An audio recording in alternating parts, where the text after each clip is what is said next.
আসসালামু আলাইকুম রহমতুল্লাহি ওয়া বারাকাতুহু। প্রিয় দর্শক, আশা করি সবাই ভালো আছেন। টেকনাফ থেকে সেন্ট মার্টিন যাওয়ার যে রুট রয়েছে, এই রুটে গত এক সপ্তাহ যাবৎ ট্রলার এবং সব ধরনের জাহাজ চলাচল বন্ধ আছে। তার কারণ হলো নিরাপত্তাহীনতা। কারণ বাংলাদেশের টেকনাফ থেকে সেন্ট মার্টিন যাওয়ার পথে বাংলা যাত্রীবাহী ট্রলারকে কেন্দ্র করে বা তাদেরকে উদ্দেশ্য করে মায়ানমারের সীমান্তরক্ষী বাহিনী কয়েক দফা বা একাধিকবার গুলি ছুড়েছে। তো এখানে একটা নিরাপত্তাহীনতা কাজ করছে বিধায় নিরাপত্তাহীনতার কারণে টেকনাফ থেকে সেন্ট মার্টিন যাওয়ার সকল ট্রলার বা জাহাজকে এই রুটে চলাচল নিষিদ্ধ করা হয়েছে। তো এখন সেন্ট মার্টিনের যে সকল বসবাসকারী মানুষ আছে তাদের খাদ্য, তারপরে বিভিন্ন জিনিসের সব কিছু কিন্তু নির্ভর করে টেকনাফের উপর। কারণ তারা প্রত্যেক দিন টেকনাফ আসা যাওয়া করে এবং সেখান থেকে তারা আপনার খাদ্য সামগ্রী নিয়ে যায় এবং সেখানে সেন্ট মার্টিন তারা সুন্দরভাবে বসবাস করতে পারে। এই পর্যন্ত যতটুকু জানতে পেরেছি, সেন্ট মার্টিনের 400 থেকে 500 লোক টেকনাফ এসে আটকা পড়েছেন। তারা আর সেন্ট মার্টিন যেতে পারছেন না। তাদের পরিবারের কী অবস্থা সেই খোঁজখবর নিতে পারছেন না। সেন্ট মার্টিনের অবস্থা এখন থমথমে। আর আমাদের বাংলাদেশের গণমাধ্যমগুলো এই বিষয়গুলো নিয়ে খোঁজ করছেন না বা এই বিষয়গুলো নিয়ে তেমন একটা নিউজ করছেন না। সাইয়েদ আবদুল্লাহ তার ফেসবুক পেজের মধ্যে পোস্ট করে জানিয়েছেন যে সেন্ট মার্টিনের অবস্থা খুবই থমথমে এবং সেখানে খাদ্য সংকটের দেখা দিতে পারে।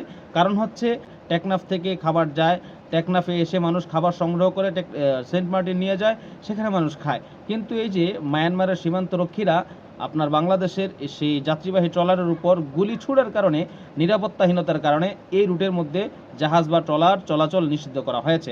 এখন কক্সবাজার থেকেও সেন্ট মার্টিন যাওয়ার ফিকির চলছে, বাকি যাচ্ছে কিনা সেটা হচ্ছে প্রশ্নের বিষয়। যদি কক্সবাজার থেকে সেন্ট মার্টিনের উদ্দেশ্যে কোনো জাহাজ বা ট্রলার গিয়ে থাকে, যদি আপনারা কেউ জেনে থাকেন, তাহলে অবশ্যই কমেন্ট বক্সের মধ্যে জানিয়ে যাবেন।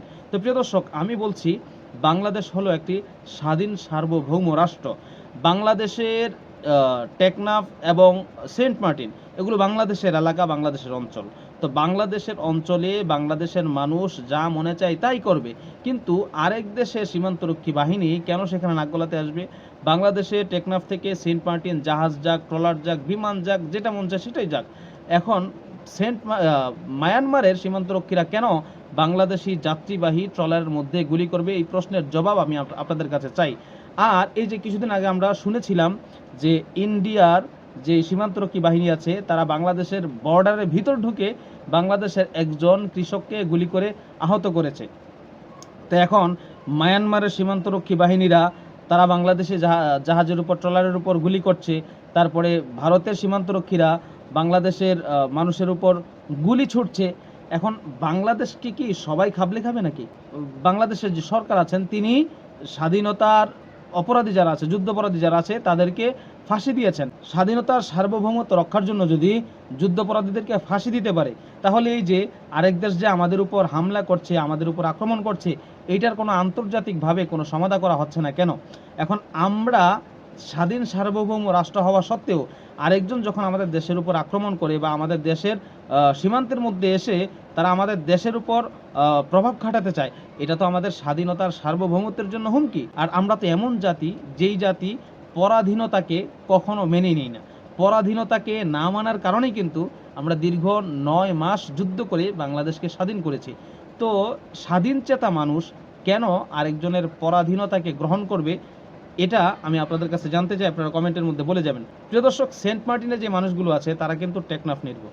তাদের খাবার দাবার সব কিছু টেকনাফ থেকে সেন্ট মার্টিন যায়। এখন তারা যদি টেকনাফ থেকে খাবার সেন্ট মার্টিন নিতে না পারে, তাহলে তারা সেখানে ভালো করে খেতে পারবে না, খাদ্য সংকট দেখা দিবে। এই পর্যন্ত যতটুকু জেনেছি, সাইয়েদ আবদুল্লাহ ভাইয়ের পোস্ট থেকে তিনি তার পোস্টের মধ্যে বলেছেন যে সেন্ট মার্টিন নাকি খুব থমথমে পরিস্থিতি বিরাজ করছে এবং খাদ্য সংকট দেখা দেওয়ার সম্ভাবনা আছে। কারণ ওই যে 400 বা 500 মানুষ আছে টেকনাফে এসে আটকা পড়েছে, তারা সেখানে যেতে পারছেন না। এই যেতে না পারার কারণে তারা খাবার যে সংগ্রহ করবে, এই সংগ্রহ করতে পারছেন না।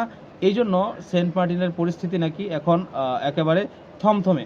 তো আমি জানি না সঠিক তথ্য কি বা সঠিক নিউজ কি। আপনাদের যদি কারো জানা থাকে তাহলে অবশ্যই আপনারা কমেন্ট বক্সের মধ্যে জানিয়ে যাবেন। আর এই যে টেকনাফ থেকে সেন্ট মার্টিন রুটে জাহাজ চলাচল যে বন্ধ করা হয়েছে, এটা চালু করা হয়েছে কিনা, বা শুনেছি কক্সবাজার থেকে সেন্ট মার্টিন যাওয়ার জাহাজ চালু করা হয়েছে, সেখান থেকে নাকি যাওয়া যাচ্ছে। তো যদি যাওয়া যায় তাহলে আপনাদের কারো কাছে যদি নিউজ থাকে তাহলে অবশ্যই আপনারা কমেন্ট বক্সের মধ্যে বিষয়টি জানিয়ে যাবেন, যাতে যারা টেকনাফ আটকা পড়েছেন সেখান থেকে যেন তারা কক্সবাজার হয়ে সেন্ট মার্টিন যেতে পারেন। প্রিয় দর্শক, এই যে মায়ানমারের সীমান্তরক্ষী বাহিনীরা বাংলাদেশের যাত্রীবাহী ট্রলারের উপর যাত্রীবাহী ট্রলারকে উদ্দেশ্য করে গুলি ছুড়েছে, এই বিষয়টাকে সহজে ছাড়া যাবে না। এই বিষয়টাকে তদন্ত করতে হবে এবং আন্তর্জাতিকভাবে এর বিচার করতে হবে। এমনিতেই আমরা মায়ানমারের লক্ষ লক্ষ মানুষকে বাংলাদেশে জায়গা দিয়েছি, বাংলাদেশের খাবার দাবার দেওয়া হচ্ছে, ভরণ পোষণ দেওয়া হচ্ছে এবং শুনেছি তাদেরকে জাতীয়তা দেওয়ারও নাকি কথা চলছে। তো যেই দেশের মানুষগুলোকে আমরা এখানে আশ্রয় দিলাম, যদিও তারা মুসলমান, যেই দেশের মানুষগুলোকে আমরা আশ্রয় দিলাম সেই দেশের আপনার সীমান্তরক্ষী বাহিনীরা যদি আবার আমাদের দেশের উপর আক্রমণ করে তাহলে এটা অবশ্যই দুঃখ লাগার বিষয়। প্রিয় দর্শক, টেকনাফ থেকে মায়ানমারের উদ্দেশ্যে রওনা দেওয়া যে যাত্রীবাহী ট্রলারকে কেন্দ্র করে মায়ানমারের সীমান্তরক্ষী বাহিনী গুলি ছুড়েছে, এই বিষয়টাকে আপনারা কিভাবে দেখছেন অবশ্যই আপনাদের মন্তব্য কমেন্ট বক্সের মধ্যে জানিয়ে যাবেন। আর এই ভিডিওটি শেয়ার করে সকলের কাছে ছড়িয়ে দিবেন যেন সকলে এই বিষয়টি জানতে পারে এবং বিচক্ষণ হতে পারে, এবং বেশি বেশি শেয়ার করে দিবেন যাতে ঊর্ধ্বতন কর্মকর্তাদের কাছে আমাদের এই কথাগুলো পৌঁছে এবং তারা যেন এই বিষয়ে যে কোনো পদক্ষেপ দ্রুত গ্রহণ করতে পারেন। ধন্যবাদ সবাইকে ভিডিওটি দেখার জন্য। আসসালামু আলাইকুম রহমতুল্লাহি ওয়া বারাকাতুহু।